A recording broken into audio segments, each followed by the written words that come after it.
watching NewsX. I'm Rishabh Gulati. Ladies and gentlemen, I've been trying for the past few telecasts, okay, to take a bird's eye view, okay.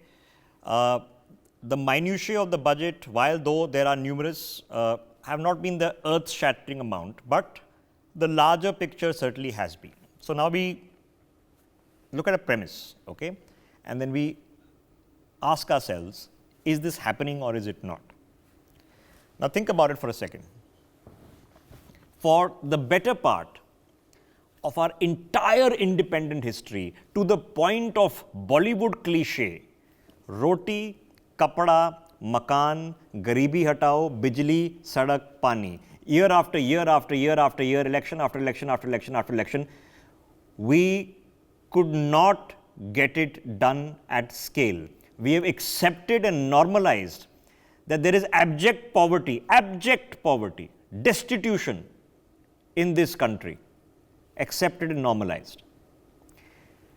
We had suppurating wounds that were left to suppurate, perhaps even encouraged to suppurate until they poisoned the body whole, whether it was in Ayodhya or it was in Kashmir, just suppurating, going on and on and on and on. So if you look at the broad swath of problems facing India, on all spectrums, left to suppurate.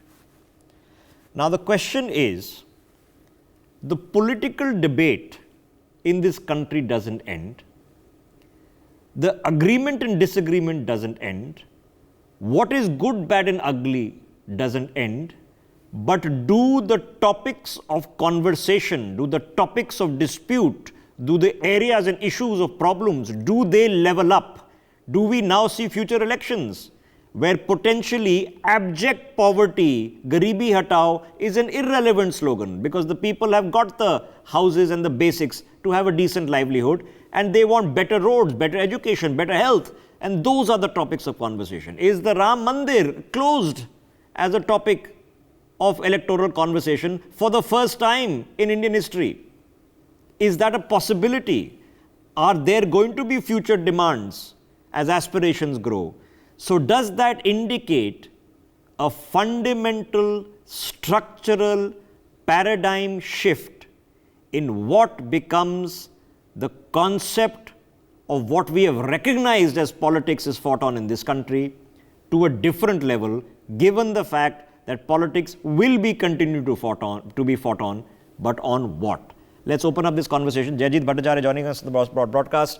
Priya Sehgal, our editorial director, with us, as is Professor Madhav Nalapat, the editorial director of the Sunday Guardian. Professor Nalapat, so here is the supposition, sir. Have we now seen the ability that issues and problems just with us forever are actually being solved and being replaced by different issues, new problems, which is inevitable in any aspiring and growing society? Rishabh, the fact of the matter is that this government has not accepted the word impossible. They have said that nothing is impossible because the Indian people have boundless, if I may say so, boundless potential, boundless capacity. And there has been a belief in the capacity of the Indian people and the capacity of India to deliver. So much so that over the last 10 years, what I would like to say, is that the countries that basically invested heavily in China in the 1980s, the 1990s, made China what it is. Frankly, China has been extremely ungrateful to them. All of them are now targets of China. The United States, Japan, Taiwan, European countries like that. The fact is now, in the last 10 years, India has not only been able to be a very good substitute platform, but it's also a very reliable platform and a very suitable platform. So India has been made not just able, but suitable and reliable as a platform. Why suitable? Because it has got all the requisites needed for smooth shift of production, for decoupling, etc. and in a relatively short period of time compared to the past, any such enterprise can be up and running. Why reliable? Because, for example, unlike the United States, where you get trade getting affected by all kinds of political winds and the whim of some Congress, some representative in the House of Representatives or some senator can create multiple problems. India, that's not the situation. We are reliable. So we're able, we are suitable, we are reliable. And that is why I foresee a wave of investment coming into India and a wave of domestic investment, Okay. basically taking root in India because Okay. of the efforts made over the last decade. Okay, so let me ask myself this question, okay, and I ask it live before you, the audience, all right? And I ask this question to myself often. NewsX as a news channel, is it fundamentally different today as it was 6, 7 years ago? Both in ethos, in practice, in pursuit? Or is it marginally different? The media industry, is it fundamentally different today? The news, is it fundamentally different? And many of these places, I can say yes. There was a time not too long ago where morning, evening, night, all you would watch debates on television would be Pakistan, Kashmir, Kashmir, Pakistan, Pakistan, Kashmir, Hindu, Muslim, Muslim, Hindu, and that's it. The easiest way to hold a television conversation was to shout and scream at each other. So can we say that the shouting and screaming on NewsX is very rare? So it is fundamentally different today than what it once was. This is the premise of the argument. So Priya Sehgal, as I began to say, the issues and the disputes and the fights and the contests and the battles and the political fights will continue. But are the topics now changing?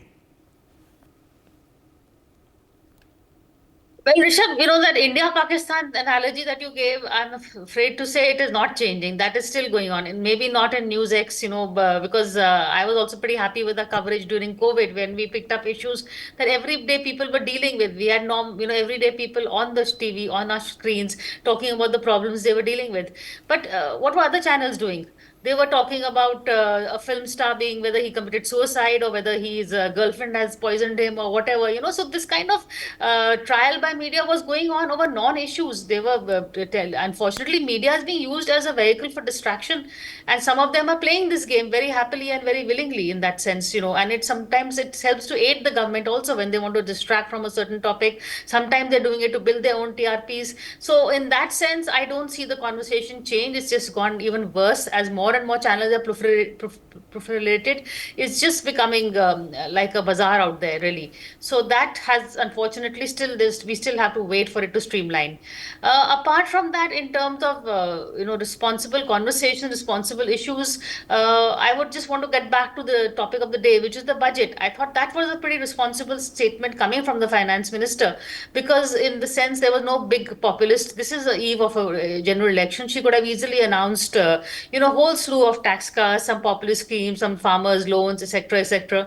All that was not happening. So in that sense, they stuck to the script, they spoke about their achievements, whatever they've achieved, and the road ahead in terms of whether it was green energy, whether it was startups. So they kind of gave us slight pointers to a statement that is going to be fulfilled maybe in July. Very clear that they're going to come back and make their part two of the budget speech in July. Okay. So in that sense, I think a lot of confidence, a lot of Okay. one. So Priya, speech also for a change. what is diminishing? Okay, of the perpetual issues, Ram Mandir Ayodhya, perpetual issues, Kashmir 370, perpetual issue, caste, perpetual issue. Are we seeing something different happening, at least in what the issue is, even though the issues there don't go away? Yeah, Ram Mandir has not gone away. You said maybe it's been done and, now it's come kind of a closure. No, they're already moving on to the next Mandir. So in that sense, this is going to carry on. It's not, not for a while at least, because while elections are won on emotions and, the majority community is, their best vote bank for the BJP, they're going to keep stoking emotions from one Mandir to the other, and the people are willingly playing along. You saw what happened at the Ram Mandir Pran Pratishtha. The entire country sat and watched and, it was as if everybody was one. So why would they let go of something like that? So that's not going to change. Okay. Stoking nationalism through Okay, various issues is themology going to on carry on. nationalism and other emotional topics will not change, but the topic of the issue, by definition, changes. It shifts from one to the other, but you can argue themology for sure. Let me quickly then get in Jaijit. Jaijit, in a practical sense, we've been talking about fixing poverty. We haven't done it yet, but we've been talking about it forever. We've been talking about building the houses, getting the water, getting the electricity forever. Some of these schemes, not all of them, are reaching end stages, fruition stages, cent percent saturation stages. It is perhaps even conceivable now that it is possible that having a toilet or not having a house or not having electricity one day might not be major issues because they are taken for granted. Is that conceivable? Absolutely. All the issues that you mentioned, that we are moving towards asking for more roads and more schools and so on and so forth. What that indicates is that the value system of the country is moving towards a middle class value system. People have moved up from very debilitating poverty to at least reaching the levels of lower middle class, and therefore aspiring to become upper middle class and so on and so forth. Now, what's the difference between a middle class and anyone else? A middle class gets up and says, my main identity is that I need to make sure my children do better, they get a better schooling, their life is better than my life, and so on and so forth. The other identities that I will have as a middle class get significantly diminished.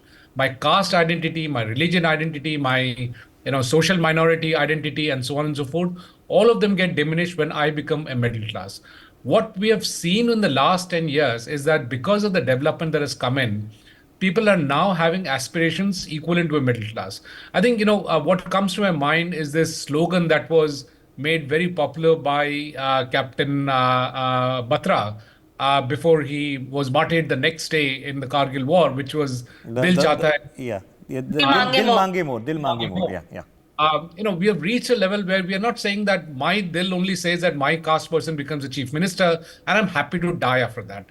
We have reached the next level where we are saying, look, we really need material things. We need to better our lives, our children's lives, and so on and so forth. We need better air to breathe. In fact, one of the things I saw missing in today's budget was anything to do with pollution, for that matter. There should have been some budgetary allocation or some talk about controlling pollution. Yeah, good point. We all missed that, yeah.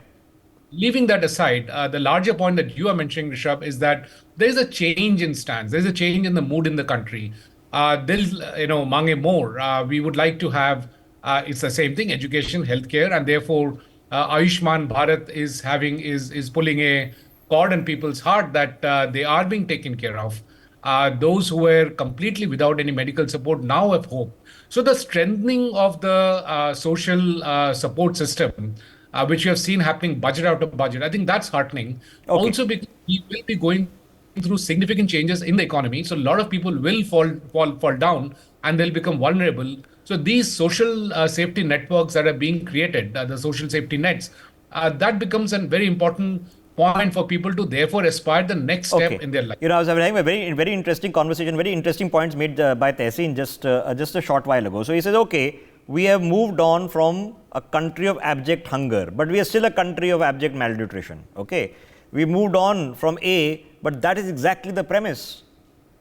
You're moving on from A issue to B issue doesn't mean you sorted all the issues. So the 1800 to 2000 calories a day do not necessarily a healthy adult make. And once there is too much food, then we know what happens. Then diabetes and obesity and heart issues take over. So the issues change, but are they different from what they were? Let me get Professor Nalapat back in. Professor Nalapat, are the issues different? Are we seeing, for example, that in a country you have a disease like a polio and you fight for decades, but when you eliminate it, you have won a small battle. It is gone once and for all. Poverty, lack of houses, sanitation, these are all similar kinds of diseases. Doesn't mean there won't be another issue tomorrow, or COVID won't come, or a different pandemic can't arise. They can arise, but have you fought a battle to victory? Are we fighting any of these battles with victory in sight? Look, Rishabh, I would like to, for example, just take over from what the previous speaker very correctly identified about the middle class. The fact is that the middle class is a very strong unifying factor across the country. If you're a member of the middle class, you travel across India. Many of us have transferable, jobs. Many of us travel to different locations, and we feel at home with others who have basically had the same kind of life experiences, the same kind of education, and the same kind of aspirations as we do. It's a very strong unifying factor.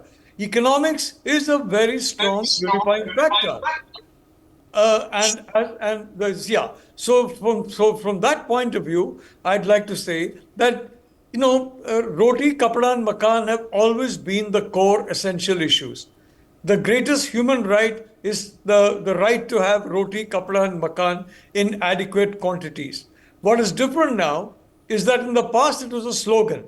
Now it's being realized in practice. And as Priya very correctly pointed out, I mean, many were surprised that there was no tax cut in this budget. It was not like an election eve interim budget at all. It was a very business-like, matter-of-fact budget. And I think that speaks for, if I may say so, the approach of this government. It's been business-like. And what does that mean? It means that you look comprehensively at space. You look comprehensively at the ocean. You look at land resources. You look at cyberspace. You look at all these different domains and make use of them. Look at the digital banking system now evolved through cyberspace. Look at the moon mission and more such missions that are planned in space. Look at the jumps that are being made in underwater domain awareness, the ocean spaces, and land. Whether it's interlinking of river waters, whether it's road transportation hub, all these things have now been created, and therefore it is very reasonable to anticipate a very strong rate of growth in the next decade. And yes, I quite agree, this didn't look like an interim budget just before an election at all. Okay. So now on the maturity or maturing of these kind of issues as a country develops. We can't be exactly where we were. So where in reasonableness, if you're sitting in the opposition and coming up with an election strategy with hardly any time left, Priya, that on the issues of roti, kapda, makan, Bjili, Sadak, Paani, that they feel that they can corner the government, or have they done enough to at least escape that tangent of attack? Well, Rishabh, if the opposition wants to corner the government, then the economy is really where they should be going, because as I think you quoted someone saying that, whether your hunger is gone, malnutrition is there, they will keep wanting. Jajit said, Dil mange mo. So that is something where if they want, the Congress can come up with some kind of plan, because, we keep talking about jobless growth. There is still a whole lot of areas that this government has to cover on the economy. Jobs are still not, scarce. People are scarce. People are still, coming out of colleges with degrees, not getting their jobs. The government is giving opportunity for startups, but at the end of the day, where are all the jobs? So that is something which, if the opposition wants, they can come up with some kind of a comprehensive plan as to saying, when we come in, we will do this for the MSME sector, this for the startup, this for that. Some concrete, tangible plan. What is happening, Rishabh, is we have Rahul going on a Bharat Jodo Nyay Yatra. Very good concepts. Bharat Jodo, unity, Nyay means social equity and justice. But at the end of the day, these are not tangible. These are just very esoteric. So at the end, I'm going to ask at the end, what is in it for me? Whether it is a Ram Mandir or whether it is a 5,000 crore in bank account or something, at least the BJP has tangible issues to offer the people, and then the public decides whether they want it or not. Rahul Gandhi and the Congress doesn't have a tangible roadmap, and the economy is something where they should, that is something which hits every home, every section. That's something where they should be Okay, so let me get Jajit back into this. For people watching the broadcast, I want you to imagine your life without a mobile phone, okay? Won't be able to function, have a panic attack if it's not in your pocket, okay? 15 years ago, didn't feel that way, all right? So something fundamental changes in your life, sometimes slowly, that you don't realize it, and it becomes a part of your life. That happens with economies also, okay? UPI, nothing 10 years ago.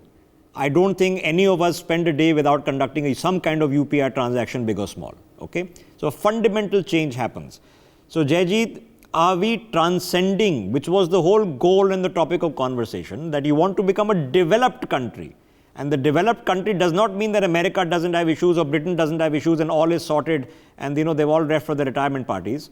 But the nature of the baseness of the issues, abject poverty, hunger, destitution, disease, that the nature of these issues largely change. Are we heading in that direction? Let me answer the question another way.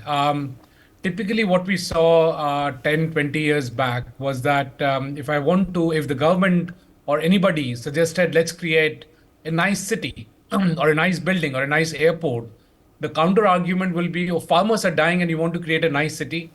Farmers are dying and you want to do something, create an infrastructure. Farmers are dying and you want to create a bullet train. Well, the point, and that's a very juvenile, argument, because what is lost is that if we don't build this infrastructure, then farmers will continue to die. We need to create, new cities, new urban conglomerates where new jobs gets created. We suck out the excess labor that is there in farming, and we also provide the infrastructure which helps in getting the goods from the rural areas and getting it distributed at a very low cost. So that has been a shift in conversation. Now people are not asking why we are not having a smart, why are we creating a smart city? Nobody is saying why are we rolling out these fancy trains, and hundreds of them. So the Vande Bharat trains, now there are 400 of these train sets which are getting rolled out. Nobody is asking why we are providing better transportation to people. Nobody is saying that, why don't we provide an old non-AC train wagon to the lower middle class and, will charge less, but let them suffer. Those conversations are not happening. So the first step towards being a developed country is changing the mindset. Japan's mindset got changed when they had the sovereign, the king who wanted to benchmark Japan against developed countries, made sure education was spread, made sure the values that lead to a developed country started coming in the 19th century in Japan. And therefore, even after World War I, World War II, Japan bounced back because the mindset changed. Okay. Right? From the ashes of a completely demolished country, it came back. We are at a stage where the mindset change was important, and that, I believe, has truly happened now. Okay. So I'm going to leave it with the premise, even though it is not a consensual and cannot be of unanimous consent. Okay. I want you to think about it. The tone of the conversation of the budget this time has changed. It's different from previous interim budgets, including interim budgets of the BJP under Narendra Modi. So something fundamental has changed. The points of conversation have changed. They have changed. Even the Bharatiya Janata Party is making the principal premise. Yes, there will be Ram Mandir and yes, there's nationalism, but their principal drive and everything they've announced so far is about Viksit Bharat, Modi guarantee delivery of the schemes. Does that guarantee them a victory? I don't know. But their point of conversation has changed. Last time around, the Congress's point of conversation was Chaukidar Chor hai, Rafale scam. Those Rafales are now operating in Ladakh. That point of conversation is now different. It's about Bharat Jodo Nyay Yatra, Modi is bad and threat to democracy. That's their point of conversation. So these changes have taken place. Now, why have they taken place? Have they been incidental, or a fundamental change is happening in the country as it evolves and develops? Is, of course, for all of us to figure out and someday hopefully to write a book on. Thank you to Professor Nalapat and Jayjeet and Priya. Have a good night, all of you. See you in a minute. For more such videos, subscribe to the NewsX YouTube channel, hit the bell icon.